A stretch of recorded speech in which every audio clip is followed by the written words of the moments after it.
Hi everybody, welcome to Bookies. I'm Bear. You've reached the only YouTube channel that when fully monetized is going to give all that YouTube money to local libraries and literacy programs.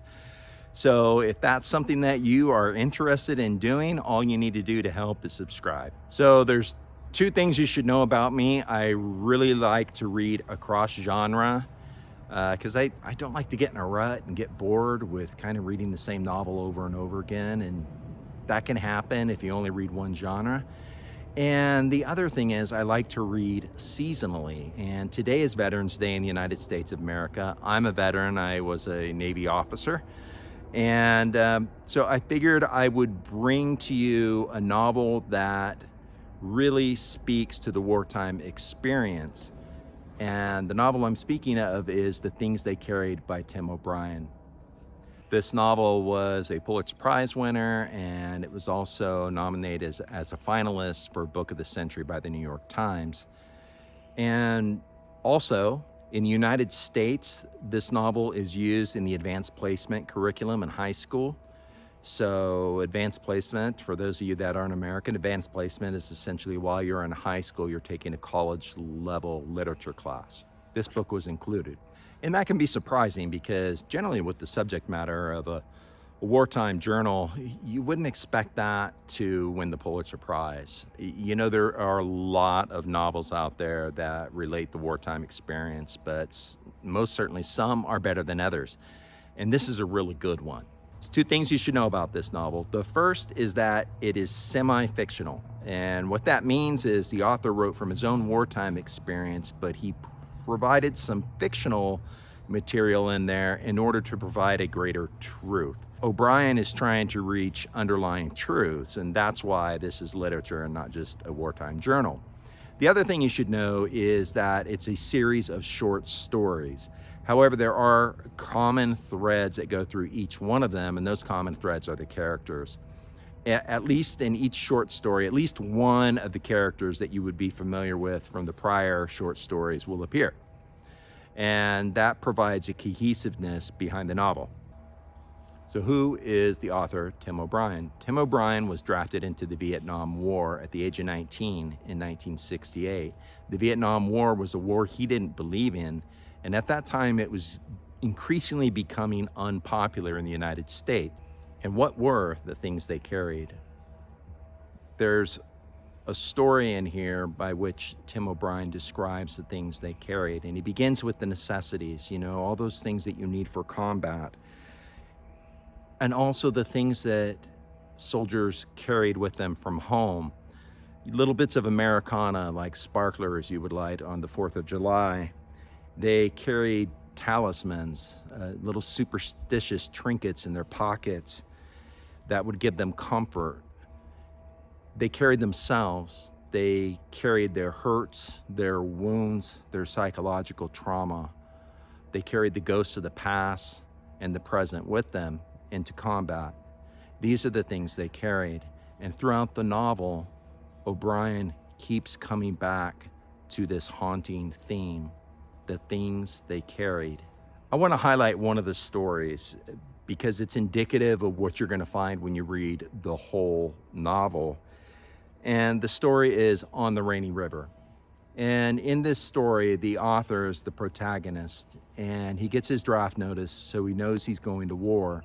And one day, he just leaves his work at a slaughterhouse, and he drives north to the border of Canada. And he takes lodging at a motel that is only occupied by its owner because it's off season. The owner's name is Elroy. And he lives with Elroy for a number of days and gets to know him.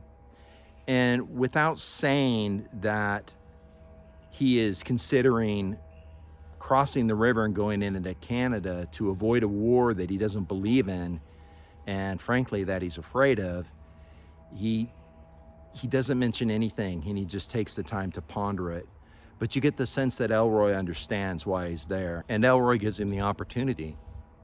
He goes with the author, and they get in a boat, and they cross over several yards short of the bank on the Canadian side. And Elroy starts fishing, and the author describes the scene as this: all I could do is cry, quietly, not bawling, just the chest chokes. At the rear of the boat, Elroy pretended not to notice. Everywhere in the trees and water and sky, a great worldwide sadness came pressing down on me, a crushing sorrow.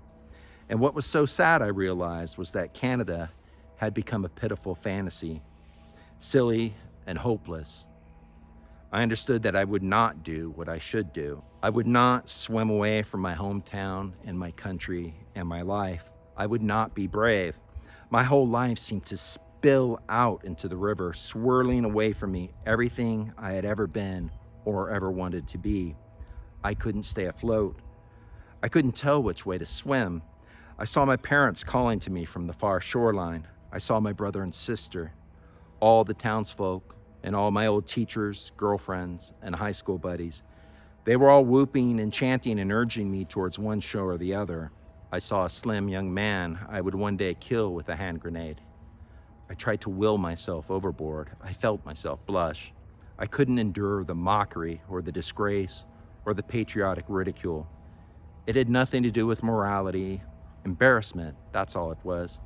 And right then I submitted. I would go to the war.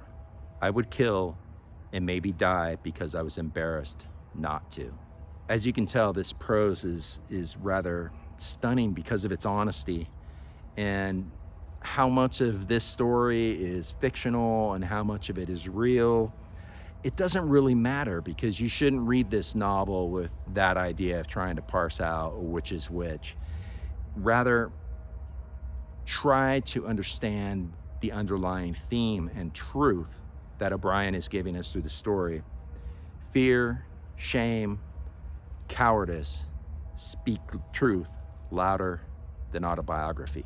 In this novel, O'Brien creates an authentic experience of the war and remembrance of war.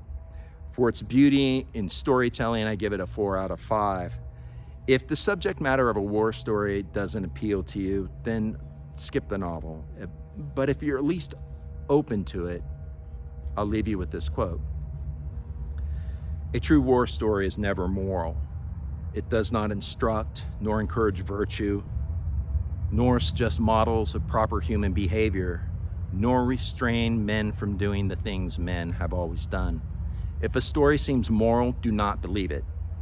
If at the end of a war story you feel uplifted, or if you feel that some small bit of rectitude has been salvaged from the larger waste, then you have been made the victim of a very old and terrible lie. As a first rule of thumb, therefore, you can tell a true war story by its absolute and uncompromising allegiance to obscenity and evil. You can tell a true war story if it embarrasses you. If you don't care for obscenity, you don't care for the truth. And with that, I want to wish my fellow veterans happy Veterans Day. Go with peace, my brothers and sisters, and God bless.